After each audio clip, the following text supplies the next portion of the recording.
Hello and welcome to this online This Girl Makes tutorial. Today we're going to be making one of these stools. So to begin with, you'll need to have ordered one of our stool making kits, which are available on our website, and in that you get a top, 3 legs and 3 wedges. So we're going to need some tools to do this project today, so let's have a look at what's in our toolkit. You're going to need some sandpaper and a sanding block. And you're going to need some sort of saw. This one's a flush saw, which I'd recommend. And you're going to need a mallet and a hammer, ideally both, but if you've only got one, that's not a problem. You're going to need some wood adhesive, some sort of PVA. You're going to need a pencil, a steel ruler, possibly a brush to get rid of sawdust, maybe a pair of pliers, and if you've got a block plane, that might come in handy too. So let's get started. So first of all, what I'm going to do is make sure I'm putting in the legs the right way round. They want to be splaying outwards. So if we get them all in, make sure they fit, they're nice and tight. So next we're just going to check that our wedges fit into our slots all right. If you find they don't, you can just give them a quick sand with some sandpaper. And we're just going to get them to a point where they're propped in the slots like this.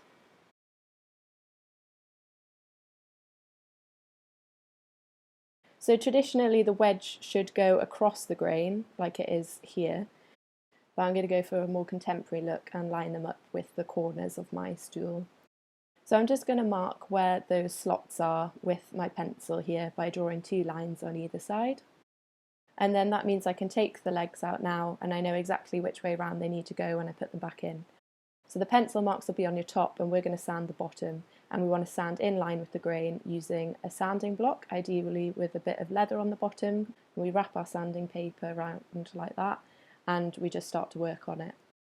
So this video is obviously sped up just to save time, but it's good to take some time when sanding, make sure you do a proper job, get off any pencil marks or marks in the wood, and just make sure you have a nice clean surface before we move on to the next process.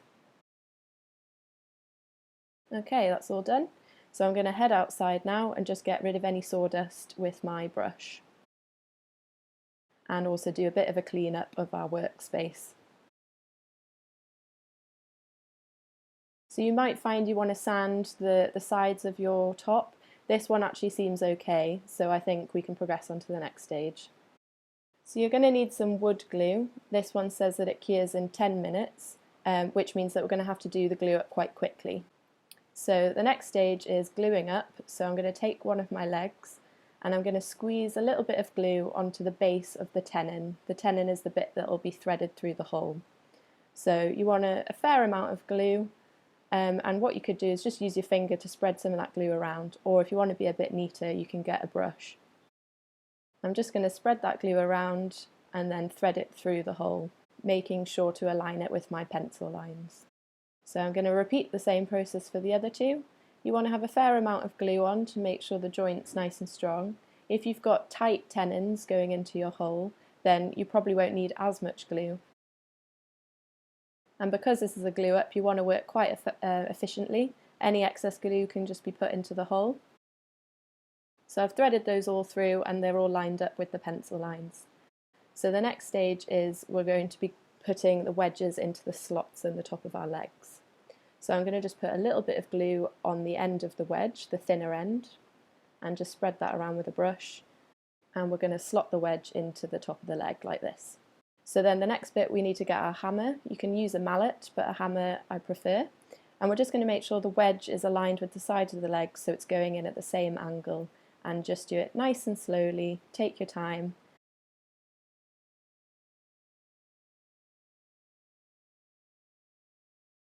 And once it's started going into the hole, you just need to tap away and keep tapping until it won't go in any further. If you start to break the wedge, then you know you've definitely gone in as far as it'll go, so you can stop. So what you might find is, on the underside, there is a gap on the outside edge. If there's a gap here, what you need to do is just maybe get your sanding block, ideally with a bit of leather on the bottom, just so it protects the wood when you're about to hit it, and just give it a few taps with your mallet, and that should just force the legs further through the hole and close up any of those gaps that you might have. So we're just going to repeat the same process for the other two wedges. And essentially what the wedge is doing is just driving those two halves of the leg apart so that it closes up any gaps in the hole and makes that joint nice and tight.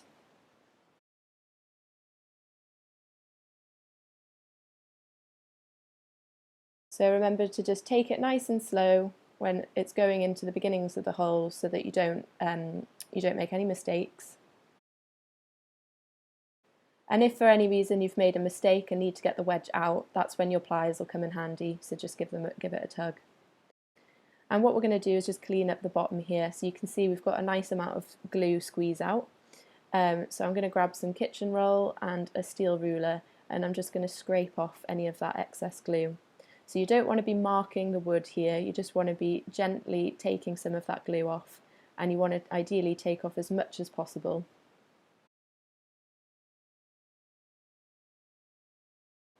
So because this is a white PVA glue, it's going to dry clear anyway, but you don't want to have any solid bits of glue on the underside of your stool. Ideally you want to avoid that.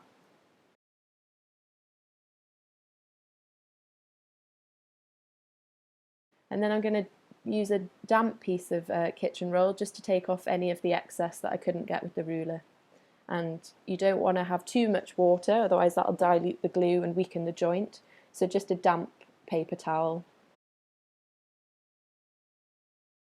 And there we go. All done. So we can leave that for a few hours. It's time for a tea break, I think.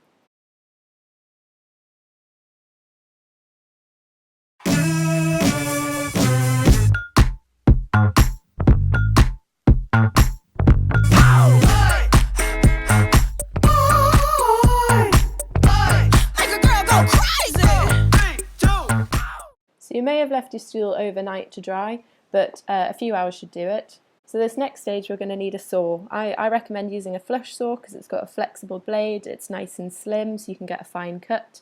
These are about £15 to £20 online and I'd highly recommend them. But you may just want to use a standard looking saw like this. It's a bit thicker, the blade, so you won't get as fine a cut, but it should work fine. And this is a Japanese saw, similar to the previous one, but it's got a slightly finer blade. So what I'm going to do is hook my stool onto the corner here just to give me some support. If you've got a clamp, I'd ideally be using one of those right now, or I'd get a second person to help me by holding it still. And I'm going to use the flush saw here. We're going to be cutting horizontally, and make sure it's away from yourself, not towards yourself. Make sure your fingers are clearly out of the way of the direction of the blade, and you just want to just very gently push backwards and forwards and let the saw do the work. So I'm just going to work my way around the leg, cutting it off. You may want to rotate it and come at it from a different angle, and eventually you'll get through. So I can see here that I've managed to get a fairly close cut with the saw, but there is a little bit of a step which I can feel with my finger. So I'm just going to go back in with the saw and try and take off as much of that step as I can. And just take your time with this video is sped up. So if I was going to use a different saw, I'd be cutting vertically away from myself. So you might want to hook the stool onto the workbench like this and cut downwards and try and do a nice straight cut.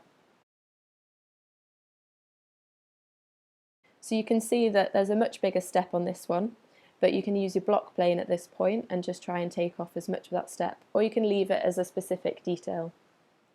So I'm just going to go in here with the block plane and try and make that as flush as I can. Okay, and now on for the last one. So something to be conscious of is when you finish the cut, you don't want to ping through the last bit, you want to take it nice and slow. So I'm just going to finish this off with my block plane, try and take off any of the steps, and then we're going to clean up our work area. Okay, so now the last little bit is we can just give this a sand with our sanding block and paper. Ideally you'd clamp this down or have another person helping you to hold it, but it's quite a workout. So just take your time, have some breaks, and just try and clean that up as much as possible. You may also want to use a cabinet scraper like I've got here. Admittedly, this one isn't very sharp at all, and I'm going to be using it with one hand rather than two, making my life more difficult. But essentially what this does is just gets rid of any deeper scratches that are harder to get with the sandpaper. So I'm just going to take my time going over it with the scraper and trying to get out those deeper marks just for a more professional finish. And you want to ideally go in line with the grain. So you can see here I'm following the lines of the wood.